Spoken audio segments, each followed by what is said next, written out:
So, salam and good morning, and my name is KD or Clan Liver Kevin D. I-add nyo po ako sa Facebook. And ngayon ipapakita ko sa inyo kung paano ko ginagawa ang part-time job ko na networking sa Alliance in Motion Global habang nandito ako sa aking trabaho, hard work. Okay? So panoorin po ninyo kung paano ko ginagawa. Okay, so assuming na trabaho ako ngayon,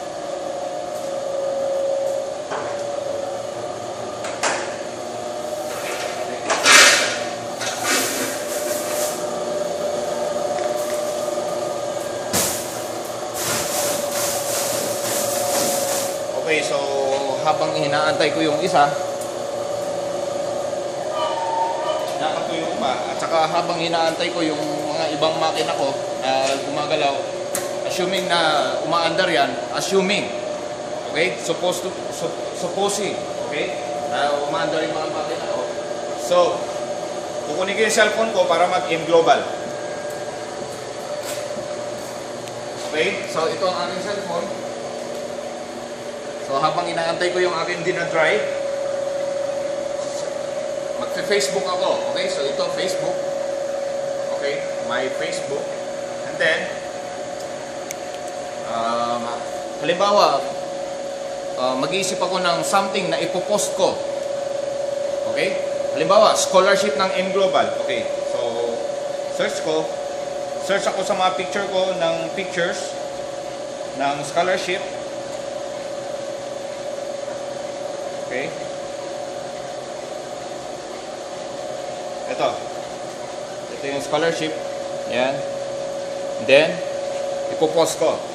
Pero bago ko siya lalagyan, bago ko siya ipopost, syempre, gagawa ako ng masasabi. Importante yung meron kang masasabi. Kagaya ng halimbawa, sabihin mo na scholarship ng M Global. Scholarship ng M Global. Pwedeng ipagamit sa iba. Pwedeng ipagamit sa iba. Gamit sa iba. Okay, so meron ako maipopost ngayon na scholarship about AIM Global. Okay? So, post ko siya.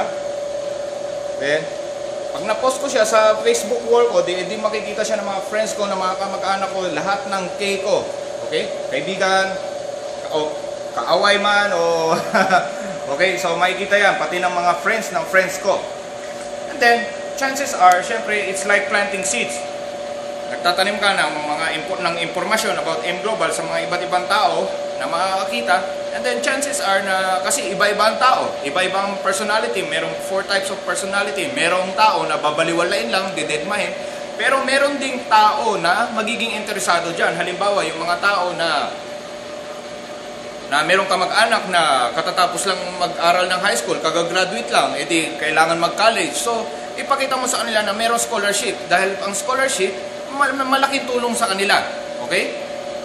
So, ganun ang ginawa ko ngayon dahil alam ko na ang scholarship ay malaki ang tulong, maitutulong, 50% discount, 100% discount. Aba, malaking savings yun mula sa first year college hanggang makagraduate, basta ipasa lang.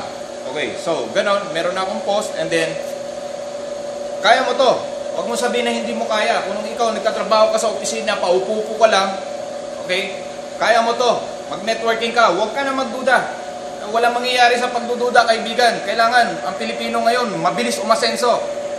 Huwag ka maging kontento lang sa 30,000 na kinikita mo, 15,000, 40,000, or 50,000.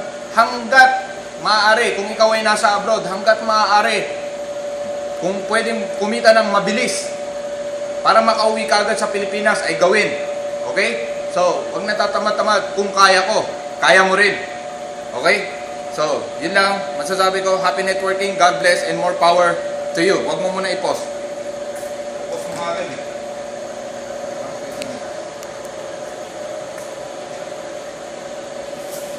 Okay. So, back to work. Diba?